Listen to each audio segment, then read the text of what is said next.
Washington reached major flood stage as relentless rain just won't stop falling. Our team coverage includes water rescues, evacuations, and when the threat will finally be over. I can't imagine what it's going to be like. The rain is coming down so fast that the flooding has actually gotten much worse since we've got here. Snow and very cold weather stretch from the northern plains to the northeast. For some reason, this year is horrible. Utah's ski mountains should be blanketed in snow by now. Not this year. Feels like it's too late in the year for there to be this little snow. Plus, the loon found frozen in a pond and the man who helped save it. Don't worry, little buddy, we'll get you. From our nation's capital, this is the National Weather Desk. Good morning and welcome to the National Weather Desk. I'm Angela Brown. Evacuations are underway in Washington state this morning as record flooding from a powerful atmospheric river overtook, as you see there, entire communities. The Skykomish River is just one of 18 rivers that are at major flood stage. Many have broken their all-time crest. This morning, the Skagit River broke its previous record by 5 feet. And people living there have been told to pack up and leave. In all, more than 100,000 people face evacuation orders in Washington. The governor issued an emergency declaration already and activated the National Guard. Across the state, emergency crews rescued many people stuck in cars by rising floodwaters. The rainfall also setting off landslides.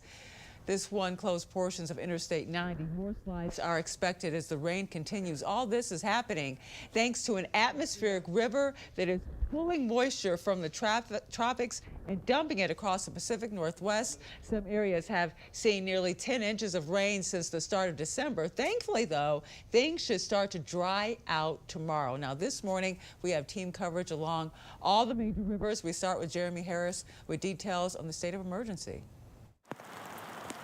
As bad as things are now, state officials fear the floods hitting western Washington will get worse in the coming days. We're expecting a number of rivers to reach or exceed record flood levels. Rivers throughout the region are hitting major flood stage, and weather forecasts say the levels could break 100-year records, leading to tens of thousands of evacuations. What we're hearing from the county is they're preparing to evacuate 75,000 people who are living in the low-lying areas. Governor Bob Ferguson declared a state of emergency, activating the Washington National Guard to assist with the response. Governor, we're ready to help Washington. This is what we do best. This is the time that the National Guard really steps up and helps our community. Lives will be at stake in the coming days. Within the last probably 2-3 hours, it just keeps rising higher and higher. Jason Johnson is thankful he was able to move his camper to higher ground the night before the water started rising quickly from the Puyallup River. I'm definitely glad. I mean, this is our home, you know, and I mean, I'm looking at a trailer over there that's almost in the water. Just amazing what, you know, Mother Nature can do. But first responders had to help multiple people out of their homes at Dan and Bill's RV park along the Puyallup River as the water quickly spread throughout the area. As the water rose overnight along the Puyallup River, some Ording residents there had officers knocking on their doors in the morning, warning of evacuations. They said it was level 3 and told me to evacuate. I said, do we have any, when should we go? And he said, now. It's not so safe probably stay here. But it's not like right now, but we don't know what happened like evening tomorrow. The forecast out in Skagit County? It's pretty darn wet, I'll tell you that. Pushing the Skagit River to potentially breaking its previous record for peak flood levels by 5 feet come Thursday, according to the National Weather Service. Many living here in the Cascade River community in Marble Mount. When's the last time you saw the river looking like this? Every year. Know very well that Mother Nature tends to dump rain during Washington winters. But it's right up at the beginning of flood level at the base of my property. Which also means they're prepared. That was 6 hours of sandbagging. Ronnie Rogers is already seeing the river lapping into his backyard. He says the thought of the river rising any higher would certainly be a cause for concern. Yeah, well, I'll be getting out of here then. In the last 3 years, we've had water come up and we've had a couple really big atmospheric rivers, but it's weird that just to see what we have here, considering It only rained really hard for one night. Michelle Treat is among the people who have parked along the Tolt River near Carnation to watch the rushing water. She and others tell Como News they are not concerned about flooding within city limits, but about being stuck in the city the size of 1 square mile, as many surrounding roads are closed. Stay home, be safe, don't come in and out unless you really need to. This goes against all the safety advice, but this driver decided to head through the water rushing over a roadway to retrieve a family and their children. And this time, it all worked out. But too often it ends like this, with cars stalled out and swamped. I can't imagine what it's going to be like. It's pretty horrifying out here. Offshoots from the Skykomish River are encroaching on homes as well. Main Street in Sultan had to be shut down, and people who live there are fearing the worst. I cannot leave the house because there's about a foot of water and it's still rising, I'm pretty sure. Beyond the risks of flooding, the heavy rainfall has also saturated slopes across the county, raising the risk of landslides, falling trees, and power outages. From warm and wet in the Pacific Northwest to cold and frozen across the Midwest and Northeast. Winter weather alerts this morning stretch from Montana to North Carolina and up into New York State. And once again, lake effect snow could blanket areas around Syracuse and Buffalo. Up to a foot of new snow could fall between now and tomorrow morning, and then another batch of cold air arrives from Canada. Low temperatures in the northern plains could drop to 18 degrees below zero. It will be 3 below in Green Bay, where folks are cleaning up after heavy snow hit the region on Wednesday. Emily Matesik has that story. The snow from Winter Storm Clara left some spinning their wheels. The postal carrier on my street struggled along his route at 10 a.m. For some reason, this year is horrible. They haven't done the road yet. Usually they're done earlier than this. A school bus heading down the same street was taking it slow after a snow-covered road in a different neighborhood stranded 2 buses during an earlier route. The road conditions really vary depending on where you were in the Green Bay area. I live downtown. My road isn't plowed, so it was a treat getting out of my driveway. The cleanup left drivers wondering why some roads were clear when others were completely covered in snow. While out in Green Bay, Ashwaubenon, and other Brown County communities, we saw plows working. Hobart's public works director said his crews started at 3 a.m. They have 4 trucks that work 100 miles of roadway. We start in the beginning and go to the end, and unfortunately somebody's first and somebody's last. But that process is never done after the first pass of the plow. And with frigid temperatures on the way, crews will be out until the roads are clear. And Utah residents and visitors are concerned because a lack of snow, unseasonably warm and dry weather is leaving Park City ski slopes relatively bare, and that is trickling down to local businesses that rely on winter traffic. Brian Will has more. Tracy Allison has been snapping in fewer boots so far this season. Starting a little slow. If we get cold weather, we do really well. She's been running this ski shop for decades. Over the weekend, we got snow. It was awesome. You know, we were doing business, but when it's 50 degrees outside, it kind of takes the mood away. On Wednesday, she was even renting out golf clubs. It's still okay out there. Let's just hope that this weather doesn't stay like this and it all melts. Does it take a hit, or do you make up for it kind of at the end of the season? We make up for it, definitely. I mean, we're gonna get it. It's just a matter of when. As for those hitting the slopes, so we're here, there's not a lot of people. I don't have to make reservations to get in a restaurant. So because of that, though, I have to tolerate some ski conditions that perhaps aren't as good as many people would want. Feels like it's too late in the year for there to be this little snow. People up here are praying for snow. The conditions are mediocre, but I mean, it's a day on the slopes is always a good day. And underwater storms are aggressively melting the ice shelves of 2 vital Antarctic glaciers. New research found the swirling storms could have far-reaching implications for rising sea levels. One of the glaciers in question is known as the Doomsday Glacier because of the devastating impact its demise would have on global sea levels. And coming up on the National Weather Desk, tips for staying safe on the road this winter season. And you've heard of fog, but what about frozen fog? We'll show you what it is next.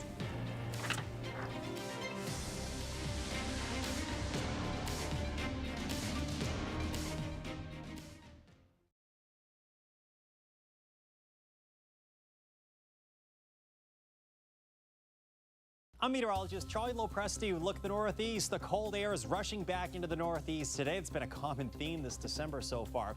The good news is we'll enjoy a lot of sun. Last night's rain and snow has moved out. This is 2 o'clock in the afternoon. There's a lot of sunshine in the Northeast. The exception back into New York, where lake effect snow gets going once again.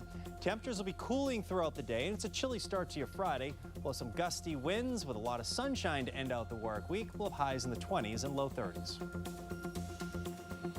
I'm Chief Meteorologist Gerard Jabali. Here's a look at the Mid-Atlantic region. We'll be tracking at least drier conditions and brighter conditions for Thursday. We'll get into your afternoon with still a good amount of sunshine across most of the region, except for the mountains. A weaker disturbance approaching and moving through on Friday. Late Friday afternoon and evening could see some light snowfall, especially in the mountains. Flurries in the lower altitudes, but temperatures will be chilly. We'll start out and get to the upper 30s for the afternoon, and then on Friday, still in the 30s. I'm meteorologist Charlotte Carl. Another chilly day across the southeast. Temperatures are going to be in the 50s this afternoon, 60s for some, and then down in South Florida, always our anomaly, in the mid-70s. We are going to see a little bit of shower activity along the South Florida coastline, but besides that, things remain clear and dry thanks to that front leaving us with some dry air. We are going to see comfortable conditions continuing throughout your Friday as well.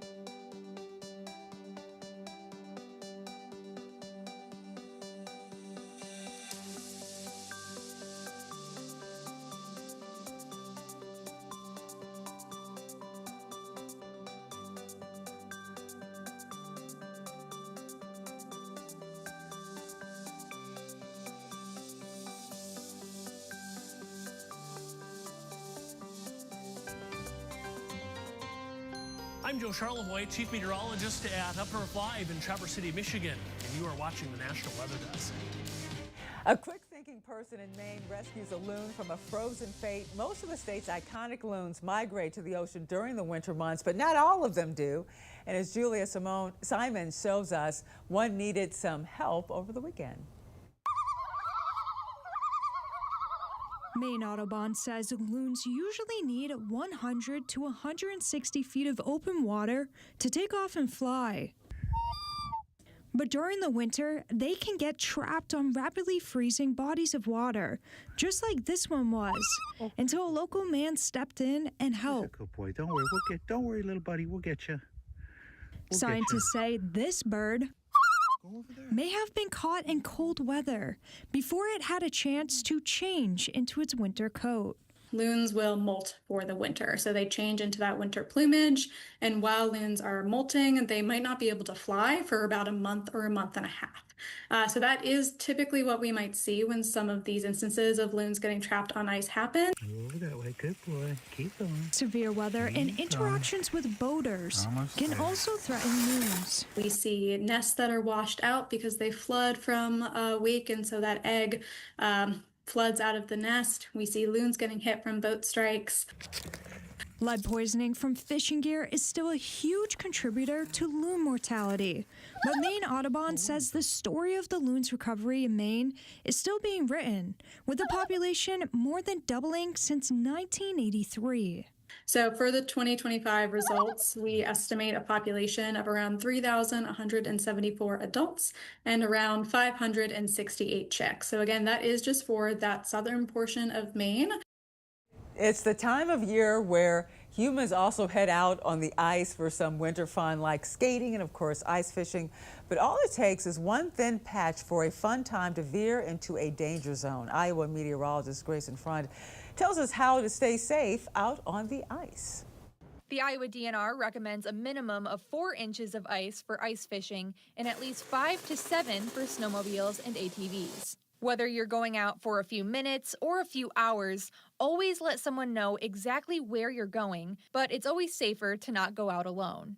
Make sure that you're going with somebody, utilizing the buddy system, making sure that, if something does happen, someone can call 911 or attempt to help you. Ice thickness can vary across a water body, so don't assume it's the same everywhere. Clear blue ice is typically safer to walk on, while white, cloudy, or gray ice is usually weaker. And if you're going out, don't forget the safety gear. If you are going to go on the ice, make sure you have these ice claws, ice picks. That way, if you do go in the ice, you're able to self-rescue. Other potentially life-saving items include ice cleats, a floating safety rope, a whistle to call for help, and a basic first aid kit. If you or someone falls in, call 911 immediately. Easier said than done, but try to stay calm. Don't start thrashing around. Get 911 en route as soon as possible. Attempt to self-rescue with those ice picks. We go from ice safety to road safety because during winter weather, getting stuck in your car can be a real risk. Meteorologist Veronica Johnson has a list of items that should be in your winter roadside survival kit. Have water and non-perishable snacks because hydration and energy matter.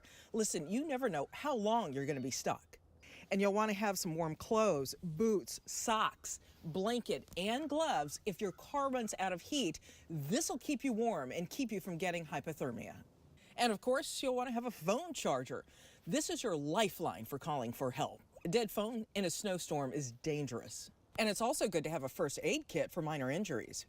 And you'll want to have a flashlight and or flares. Visibility is critical. This will help rescuers find you in low light or heavy snow. Most of us have one of these, the ice scraper and the brush for getting the snow, but also helpful to have de-icer for those bad ice storms that we can get, and have some washer fluid ready to go to fill up your car's reservoir throughout the winter. And of course, jumper cables. Cold kills batteries fast. This will get you moving again. These basics fit easily in your trunk and can make the difference between discomfort and danger. Reporting from Washington, D.C., I'm Chief Meteorologist Veronica Johnson. In Michigan, the firearm deer hunting season is in the books. This year's turnout was slower than usual. Meteorologist Ethan Foreman has more.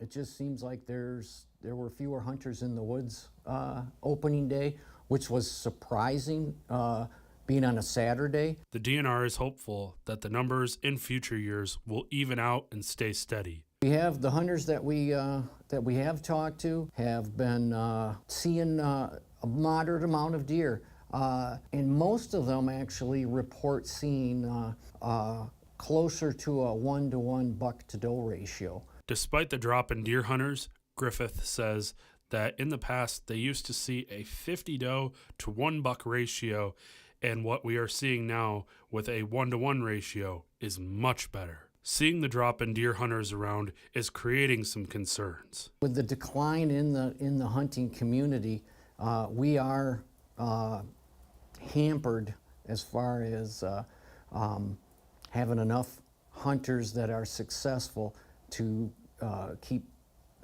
tabs on the deer population. The southern half of the Lower Peninsula is doing better overall as more and more people are deer hunting closer to home. That's where a lot of deer are down there. That's farm country, more fertile soils, and so I'm sure the activity down there should remain pretty active, pretty good. North Atlantic right whales are among the most endangered mammals on Earth. A new study gives researchers a better understanding of these whales' health through their spit. Meteorologist Nick Russo explains. At Woods Hole Oceanographic Institute, marine biologists are on a mission to understand and conserve North Atlantic right whales. It's important to monitor the health of these endangered whales. In a recent study, researchers used a drone to collect more than 100 samples of the breath or spit from 85 whales. We actually fly approximately 10 feet over the water so that we don't get too close to the animals, but their exhalations are so powerful that it reaches up to the drone. The bacteria in their breath, a key piece to understanding their health. The distinct different patterns and types of bacteria are an indicator, are linked to the nutritional condition of the animal. So whether they're in good nutritional condition or if they're too thin. The spit of a whale, helping scientists better understand and protect these endangered giants. It's a critical step towards understanding and assessing the effects of multiple stressors on these animals. And in that way, we can try to come up with effective and meaningful solutions to ensure their conservation. And time now for a short break, but first we take to the skies over Arizona's Salt River.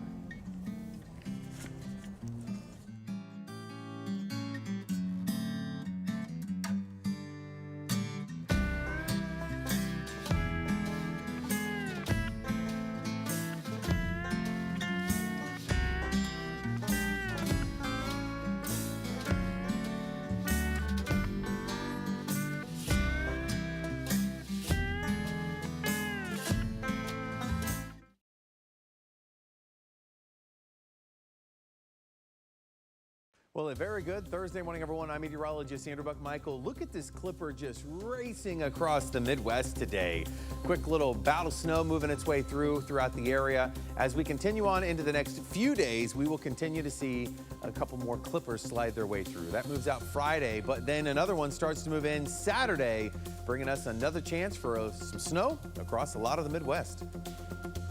Well, a good Thursday morning to you. I'm meteorologist Chris Suchan. Look at our forecast today across the region, starting off with 30s and 40s for much of the region. The afternoon, really a beautiful December day with sunny skies, cool 50s in Little Rock. Then you get the 60s. New Orleans around 59, 60 degrees. We step into that Friday forecast. May see a few extra clouds near the Gulf Coast with a slight rain chance here. Otherwise, highs really not all that bad on Friday. Hi, everyone. I'm Theron Zahn with a look at the forecast for the western United States. Boy, the dominant feature of the forecast for the west is this atmospheric river still pointing directly at the northwest. Areas like Seattle, up toward Vancouver, BC, down toward Portland, getting tremendous amounts of rain and catastrophic flooding in parts of the Puget Sound area. That is going to slowly die out on through Thursday and Friday. Take a look here at our numbers: 74 in Vegas, 73 in LA. That's the scene from out here.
Weather Window, presented by the National Weather Desk. The skies give us plenty of time to showcase their artwork, like this circular halo. This atmospheric phenomenon happened late last week. Circular halos happen when sunlight passes through ice crystals in cirrus clouds high in the sky. That light gets refracted, then forms a halo around the sun. Now to a moment of peace with this view of a sunrise in Jonesboro, Tennessee. Want to see your weather photos and videos on TV? Click Chime In on this station's website to share. Every week, meteorologist Lana Foss posts a 30-second video on Instagram. She calls it 30-second weather dictionary. This week, she posted about freezing fog.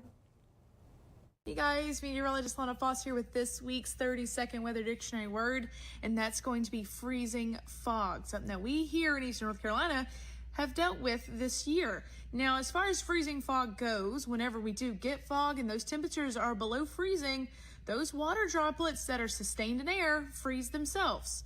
So when they hit a surface such as your windshield or a tree or even grass and the roads, they can become an invisible sheet of ice. So if we call for freezing fog, make sure that you add a couple minutes to your commute, as the roads could be dangerous.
And thank you so much for joining us. I'm Angela Brown. Make it a great day, and I'll see you right back here tomorrow.